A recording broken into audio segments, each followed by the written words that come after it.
I got mixed feelings. Would you rather work with sellers or buyers right now in our current market?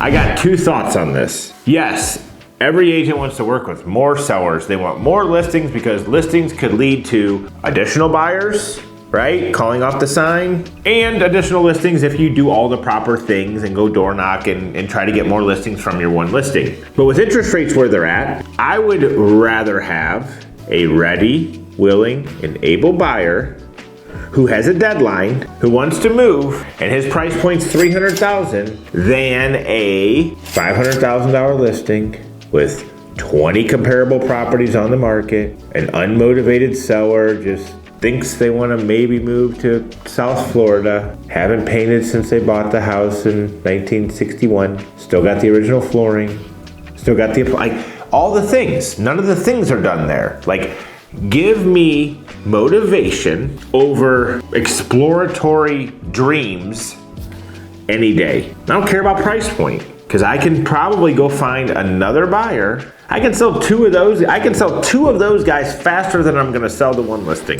That's just the way it is. So you need to hone in your listing skills right now. Taking listings for the sake of taking listings is going to get you nowhere in this current market. You need to have listings that are going to move. So you better have the skill set to do all the things and have the seller do all the things prior to listing, or be prepared for the long haul. This market will not be for the faint of heart, right? You're going to need to over communicate to your buyers and your sellers. If you could get away with calling your seller every 2 weeks before, which I don't even know how the hell you could have done that, because honestly everything was selling so quick, you didn't even have to worry. Like, you probably never even had to call your client to follow up, right? Because the shit you put it on, the shit's sold. Now, like we used to say in the old market, pre-pandemic, that, you know, follow up with your seller once a week. That was then. I would say no, that's not enough right now. I think you need to be at least communicating with your sellers twice a week right now, if you want to keep them updated, educated, and the big word, happy. Because guess what they are feeling right now? Uncertainty. Did I make the right decision? Did I choose the right agent? And I couldn't have chosen the right agent because my home should be sold by now, because my neighbor's home sold in 6 hours. And it's been 3 weeks. Setting proper expectations right now is crucial to building that relationship with your seller to where they understand that they're going to stick by your side and they trust you as their guided tour guide along this journey because you've educated them. I am under promising across the board. I'm not promising you anything. This is what the data tells us, but I don't necessarily know how accurate past data is right now.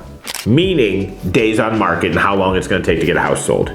Because there's one thing, and for all you agents that just got into the industry the last couple years, here along the beautiful Florida Emerald Coast, there is one thing that you have not seen, one thing that you have not tasted, one thing that you do not know about, and that is seasonality. And it's here, folks. This isn't as bad as it seems for some people. Some people right now, as slow as it is the end of the world.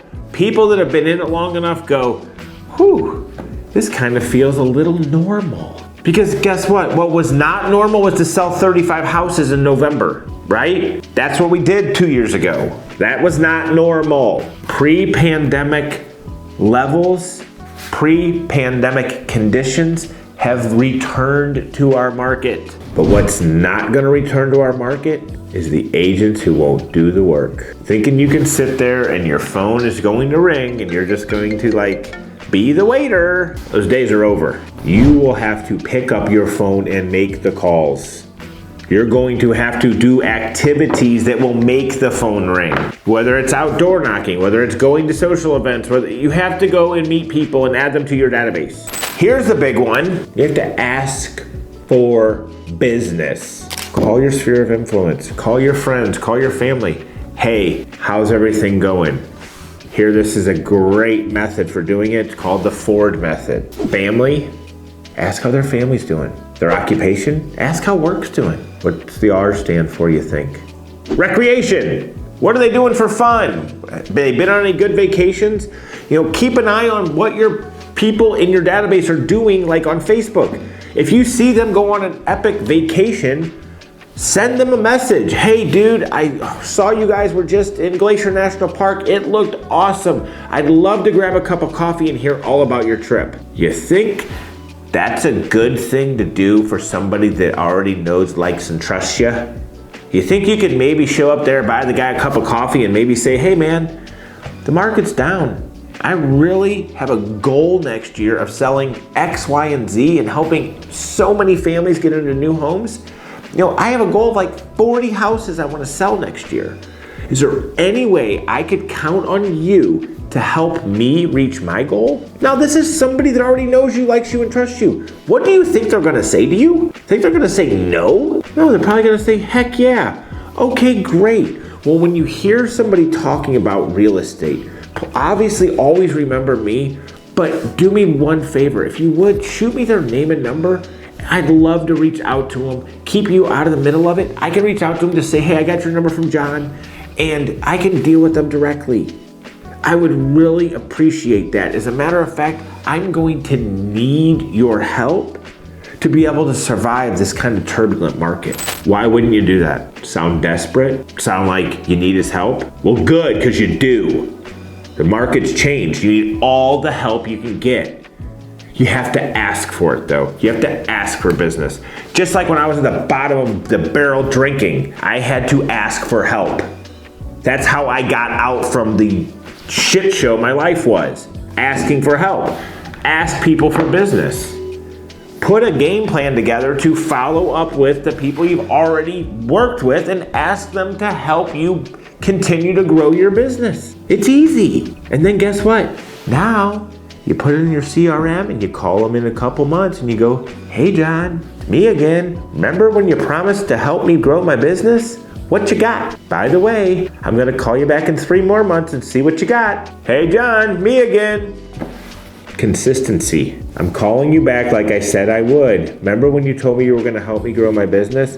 I'm actually right on track. All I need is a couple more deals to reach my goal. Can you help me out? And by the way, what can I do for you and your family? Reciprocity. This little tip right here is probably the highest ROI return you can possibly add to your business in a time when most people are not spending any more money on anything. This is something free. You just have to consistently do it. Get up every day. One of my EXP partners, Voltaire, who's out in California, he makes it part of his business model. He uses this exact method. That's where I got it from.